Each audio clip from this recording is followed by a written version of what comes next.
यही तेजस्वी यादव जिन्होंने ये बयान दिया था जीतने से पहले कि मेरी सरकार आने दो, यहाँ के युवाओं को रोजगार दूंगा, मैं 10 लाख 20 लाख रोजगार दूंगा। जब सरकार बन गई कोई मतलब नहीं, लेकिन ये सवाल किसी ने नहीं किया, कोई नागरिक कोई नहीं उठा सरकार के विरुद्ध। कौन उठा? मनीष कश्यप, और उसका हर्जाना क्या हुआ? अंदर डाल दिया गया। बाला साहब ठाकरे आज हमारे बीच नहीं है, उनकी एक कही बात है, बहुत अच्छी बात है। उनका एक बयान है जो आपको याद होगा, उन्होंने कहा था कि जब आपको सरकार बनाना होता है, सत्ता बनाना होता है, तो आप जातिवाद की तुष्टीकरण राजनीति करने के लिए बिहार जाते हो, 5 साल में अपने जात वाले को वोट देते हो, हमारे आदमी को वोट नहीं देते हो। लेकिन जब आपको नौकरी चाहिए होती है तो हमारे राज्य में आते हो, हमारे लोगों का हक मारते हो, अपनी सरकार से क्यों नहीं मांगते हो?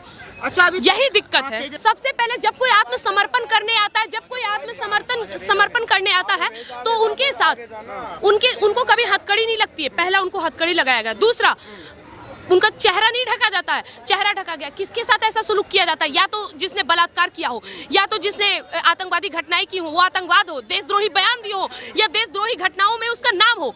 मनीष कश्यप ने इन सभी कामों में से ऐसा कौन सा काम किया? मुझे जवाब दीजिए। वो कह रहे थे कि उन्होंने जो वीडियो चलाई वो गलत थी, इससे 2 राज्यों में टकराव हो सकता था। 2 राज्यों में टकराव हो सकता था। तमिलनाडु के वही नेता का बयान ऐसा क्यों आया कि यहाँ पे हिंदी भाषी लोगों की चलती नहीं है? और वो कोई पुरानी वीडियो नहीं थी, नई वीडियो थी, जिसको साबित कर चुके हैं। ये आप बोल रहे हैं ना, वीडियो की बात कर रहे हैं। हमारे राज्य के एसपी को, पुलिस प्रशासन को, सरकार को, ना जाने हिंदुओं को, कितने लोगों को 2 भाइयों ने गाली दी है, और वो वीडियो अब तक नहीं पहुंचेगी, शायद यूट्यूब पे भी ना मिले। जब वीडियो ट्वीट की गई थी 2 भाइयों के द्वारा कि हम क्या स्थिति करेंगे बिहार की, उस पर कोई कार्यवाही नहीं हुई। जब हमारे राज्य के एक पत्रकार हमारे बिहार की सच्चाई को, सरकार की सच्चाई को सामने लाते हैं, नदी नाले को दिखाते हैं, सड़कों को दिखाते हैं, तो इनसे लोकतंत्र की हनन हो जा रही है। मैं बिहार की बेटी हूँ, मुझे कहते हुए गर्व होता था। तब गर्व होता था जब जनरल नॉलेज में हमसे ये सवाल किया जाता था कि ऐसा कौन सा देश है जिसने शून्य दिया, ऐसा कौन सा राज्य है जिसने आर्यभट्ट दिया, ऐसा कौन सा राज्य है जिसने पूरे विश्व को राजनीति करना सिखाया। गर्व होता था बोल के, वो बिहार है और हम उस बिहार की बेटी हैं। और आज मुझे उतना ही शर्मिंदा महसूस होता है जब आज के जनरल नॉलेज में हमसे ये सवाल किया जाता है, भारत का ऐसा कौन सा राज्य है जहाँ की मुख्यमंत्री एक अनपढ़ गंवार थी। हमारा सर शर्मिंदा से झुक जाता है ये बोलते हुए कि हाँ, वो राज्य मेरा राज्य बिहार है, और आज भी उनके सुपुत्र जो कि खुद 8वीं या 9वीं फेल है, वो वहाँ के मुख्यमंत्री है।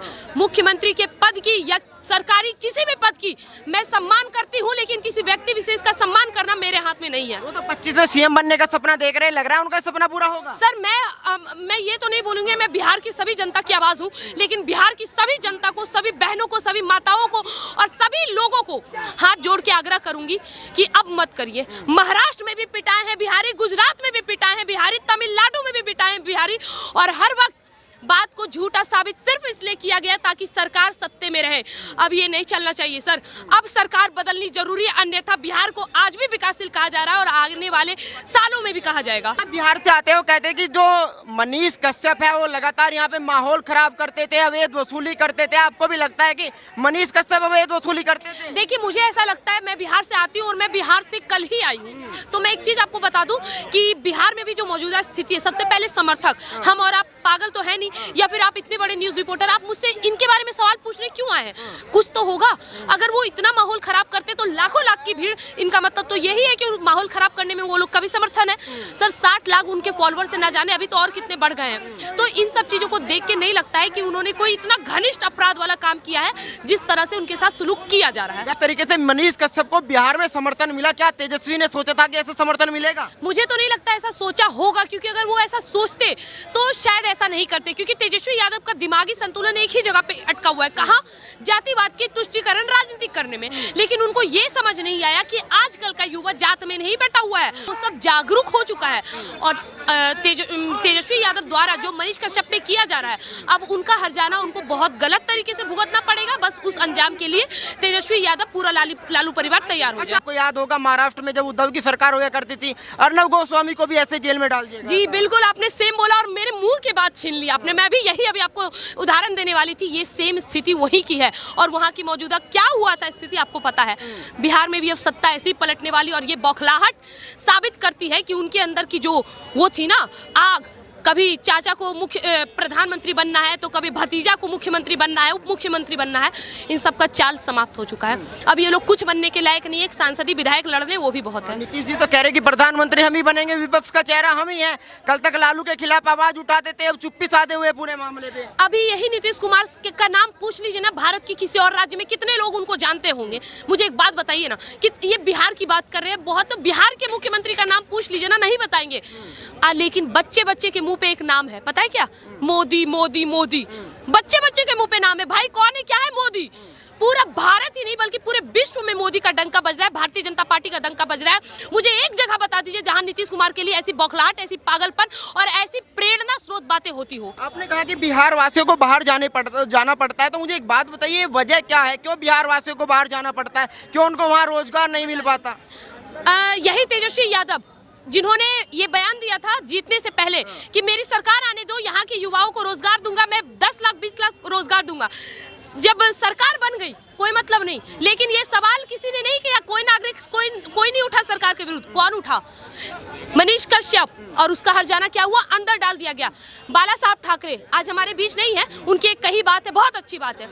उनका एक बयान है जो आपको याद होगा, उन्होंने कहा था कि जब आपको सरकार बनाना होता है, सत्ता बनाना होता है, तो आप जातिवाद की तुष्टीकरण राजनीति करने के लिए बिहार जाते हो, 5 साल में अपने जात वाले को वोट देते हो, हमारे आदमी को वोट नहीं देते हो।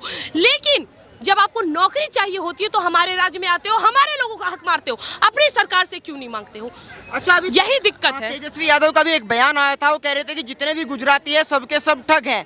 तो आपको नहीं लगता तेजस्वी यादव पर भी एफआईआर होनी चाहिए थी? जो बिहार के डीजीपी हैं उनको एफआईआर करनी चाहिए? आपने खुद जवाब दे दिया, होनी चाहिए थी नहीं, होनी चाहिए। और मैं तो ये बोलती हूँ, जो लोकतंत्र का हनन करे, जो लोकतंत्र की असली परिभाषा समझता हो, संविधान और हमारे लोकतांत्रिक व्यवस्था की परिभाषा समझता हो, उन सब पे एफआईआर होना चाहिए। जो हमारे 33 कोटि देवी देवताओं के खिलाफ बोले, सभी लोगों के खिलाफ प्रदर्शन होने चाहिए और इन सब लोगों को जेल में उठा के डालने चाहिए जो हमारे देश, हमारे धर्म, हर चीज के विरुद्ध हो। मनीष कश्यप को सपोर्ट करने के पीछे वजह क्या है? अगर आप व्यक्तिगत रूप से पूछे तो यहाँ बहुत सारे न्यूज रिपोर्टर, आपको पता होगा मैं दिल्ली में बोलती हूँ, लेकिन यहाँ पे मेरे साथ बोलने के बाद क्या घटनाएं होती है उससे किसी को मतलब नहीं होता।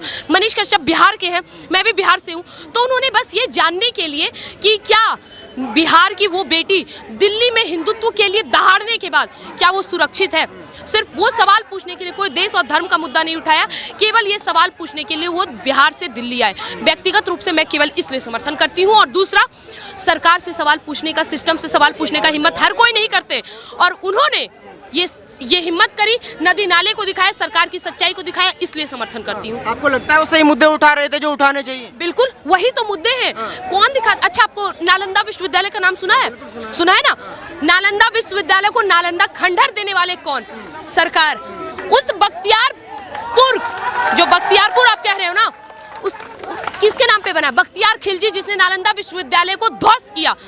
क्यों सर, क्यों इन सब मुद्दों पे कोई बात नहीं करता, लेकिन मनीष कश्यप ने किया है। मैं इसलिए उनका समर्थन करती हूँ। बहुत बहुत धन्यवाद आपका।